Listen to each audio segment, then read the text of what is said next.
तो दोस्तों ये तो हमें पता है कि एक आईपीओ एक अच्छा तरीका है जल्दी से ठीक ठाक लेवल पे स्टॉक मार्केट में प्रॉफिट कमाने का। अब आईपीओ में लिस्टिंग गेन पे नज़र होती है ज़्यादातर शॉर्ट टर्म ट्रेडर्स की, और लिस्टिंग गेन काफ़ी सारे आईपीओस आजकल की तारीख में दे भी रहे हैं, क्योंकि आईपीओ का इस समय चल रहा है भरमार। हर महीने 10 से 12 आईपीओस आ रहे हैं, और इस तरह से अगर चलता रहा तो सर्टेन लेवल पे बहुत सारी अपॉर्चुनिटीज़ क्रिएट होती हैं इन्वेस्टमेंट की, प्रॉफिट बनाने की। इस वीडियो में देखेंगे कि किस तरीके से आप अपने आईपीओ एप्लीकेशन से अपने चांसेस बढ़ा सकते हैं कि आपको सब्सक्रिप्शन मिले। हालांकि गारंटी ऑब्वियसली इस दुनिया में किसी चीज़ की नहीं है, लेकिन इन कुछ चीज़ों की, कुछ ट्रिक्स की बात करेंगे जिसके बेसिस पे आप अपने अलॉटमेंट में ज़्यादा सब्सक्रिप्शन होने के चांसेस बढ़ा सकते हैं। तो आइए शुरू करते हैं।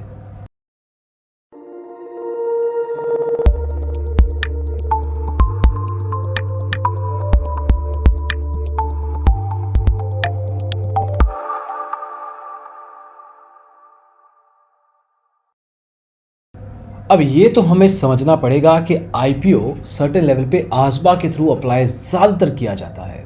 और भी तरीके होते हैं, ऑफलाइन भी कर सकते हैं आप इसको अप्लाई, लेकिन आसबा के थ्रू आपके बैंक अकाउंट में जो अमाउंट है वो ब्लॉक हो जाती है, और इन केस नहीं मिलती तो अनब्लॉक हो जाती है, और अगर आपको आईपीओ सब्सक्रिप्शन मिलता है तो वो अमाउंट निकल जाती है। आजकल का लेटेस्ट तरीका यही है, हालांकि काफ़ी समय हो चुका है। अब किस तरीके से आपको अप्लाई करना है, सबसे पहले आपको ध्यान रखना है कि जो आप आईपीओ एप्लीकेशन कर रहे हैं उसमें कोई सिली मिस्टेक ना करें, कोई ऐसी बेसिक गलतियां ना करें। आपका नाम जो भी डॉक्यूमेंट में आप अपलोड कर रहे हैं और आप पैन कार्ड में दे रहे हैं या जो बैंक अकाउंट में दे रहे हैं, उसमें स्पेलिंग मिस्टेक या नाम ही डिफरेंट ना हो। कई बार लोगों के सरनेम्स होते हैं, कई बार नहीं होते हैं, और भी बहुत सारी गलतियां होती हैं। तो आपको जब आईपीओ का एप्लीकेशन देना है, सबसे बेसिक चीज़ आपको ध्यान रखनी है कि अपनी एप्लीकेशन में कोई बेसिक गलती ना करें। दूसरी चीज़ जो आपको ध्यान रखनी है वो ये कि जब आप आईपीओ में अप्लाई करते हैं तो आपको एक आईपीओ प्राइस बैंड मिलता है। हर आईपीओ का एक प्राइस बैंड होता है जो आपको एक रेंज बताता है।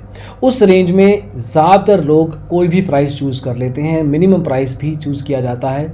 आपको चूज़ करना है cut off price. Cut off price से आपको एक तरीके से आप ऑप्शन दे रहे हैं कि जब भी आईपीओ खुलेगा तो जो कट ऑफ प्राइस होगा मैं उतना पैसा देने के लिए तैयार हूँ। तो एक तरीके से आपकी हामी है कट ऑफ प्राइस के साथ जुड़ने की। तीसरी बेसिक चीज़ आपको जो ध्यान रखनी है वो ये है कि जब आप आईपीओ में अप्लाई करते हैं, ये गलती मत करें कि अलग अलग स्टॉक ब्रोकर्स के साथ डीमैट अकाउंट खोल लिया और सबके थ्रू अप्लाई कर दिया। ये आप एप्लीकेशन रिजेक्शन की तरफ जा रहे हैं। आपको ये भी ध्यान रखना है कि आप ये भी मत करें कि 2 लॉट आपने ज़रोला के थ्रू किए, 3 आपने अपस्टॉक्स के थ्रू किए, 1 आपने एंजल के थ्रू कर दिया, 1 आईसीआईसीआई के थ्रू। ऐसे भी नहीं करना है। एक पैन कार्ड के थ्रू एक ही एप्लीकेशन करें, जितने आपने लॉट्स डालने हैं उतने लॉट्स कीजिए, लेकिन ये ऐसा तरीका मत सोचिए कि आपको अलग अलग डीमैट अकाउंट के थ्रू, चाहे पैन कार्ड एक ही है लेकिन डीमैट अकाउंट अलग अलग है, और आप 2 लाख रुपए तक पहुंचने में अलग अलग लॉट्स को यूज़ करेंगे तो ऐसा कोई ट्रिक आपको हेल्प कर देगा। ये ट्रिक है रिजेक्शन के लिए, एक्सेप्टेंस के लिए। नहीं करेंगे ऐसा तो अप्लाई का एक्सेप्टेंस आ सकता है। और सेम नाम से तो आपको मल्टीपल आईपीओ एप्लीकेशंस तो करनी ही नहीं है।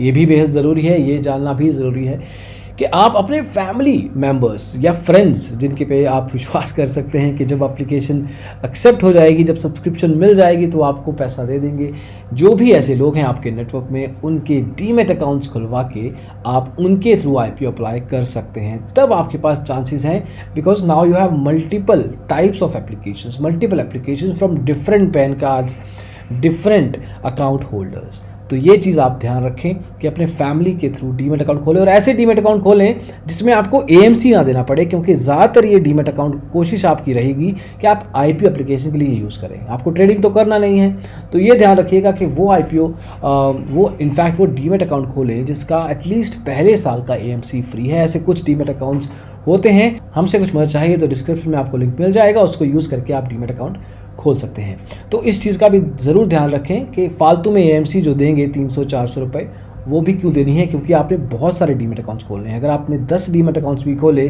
तो 3000 रुपया तो आपने दे दिया। तो उन चीज़ों से भी बच के रहें। एएमसी फ्री हो, उसी के साथ आप अपना अकाउंट खोलें।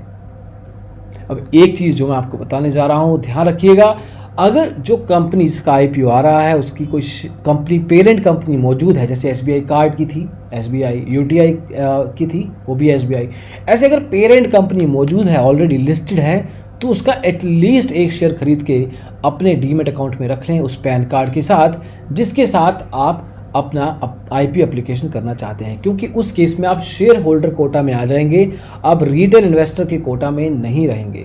तो जो कंपटीशन होता है रिटेल इन्वेस्टमेंट्स में कि एक बिड के लिए 50 लोग, 60 लोग, 70 टाइम्स ओवर सब्सक्रिप्शन अगर हो जाती है तो उस केस में 70 लोगों में से एक को एप्लीकेशन का सब्सक्रिप्शन मिलने वाला है, तो उस केस में आप उस कोटा से ही अलग हो जाएंगे, आप एक अलग type of investor, share holder investor बन जाएंगे। तो उस केस में आपके सब्सक्रिप्शन मिलने के चांस ज़्यादा हो जाते हैं। अंत में ये ध्यान रखिए कि लॉटरी बेस्ड एलोकेशन होता है, आप इसमें कोई मर्जी अलग से ट्रिक कीजिए, ऐसा आईपीओ अप्लाई करें जिसमें 1 लॉट कर दिया, कभी दूसरे में 2 कर दिया, कभी तीसरे में 3 कर दिया। ऐसे बहुत सारे लॉजिक्स इंटरनेट पे आपको अवेलेबल मिलेंगे जिनके हिसाब से आप एल्गोरिदम, जिसका किसी को पता नहीं है लेकिन उस एल्गोरिदम को आप प्ले अराउंड कर लेंगे, वो पॉसिबल नहीं है। ये लॉटरी सिस्टम होता है। देखिए, पूरा मकसद आईपीओ का ये है कि जितने ज़्यादा रिटेल इन्वेस्टर्स को आईपीओ की सब्सक्रिप्शन मिल सके उतनी कोशिश रहती है एल्गोरिदम की। तो अगर आपकी कोशिश रहेगी कि मेरे को 4 अप्लाई किया तो शायद 4 के बेस पे एल्गोरिदम चल रहा है, ऐसा कुछ नहीं है। आप अपने हिसाब से जितना आपको करना है उतना कीजिए, और सर्टेन लेवल पे अगर आप डिफरेंट अकाउंट होल्डर्स के साथ काम कर रहे हैं, डिफरेंट पैन कार्ड के साथ नए डीमेट अकाउंट खोल रहे हैं, उसमें भी आप इसको सेग्रीगेट कर सकते हैं, वहाँ अलाउड है। लेकिन अपने डीमेट अकाउंट में अगर करेंगे तो वो रिजेक्ट ही होगा।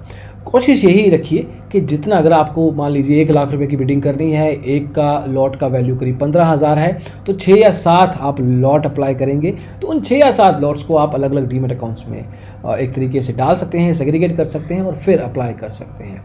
कुछ इन चीज़ों का ही ध्यान रखिए। आपके पास अगर कोई ट्रिक है तो कमेंट्स में ज़रूर शेयर कीजिएगा। कोई क्वेश्चन, कोई क्वेरी, कोई डाउट है वो ज़रूर पूछ सकते हैं आप नीचे कमेंट्स में, और hopefully we will get back to you with the answer. अभी के लिए दोस्तों इस वीडियो में इतना ही, और डिजिटल ब्लॉगर के साथ जुड़े रहने के लिए शुक्रिया। Thank you so much. Bye bye.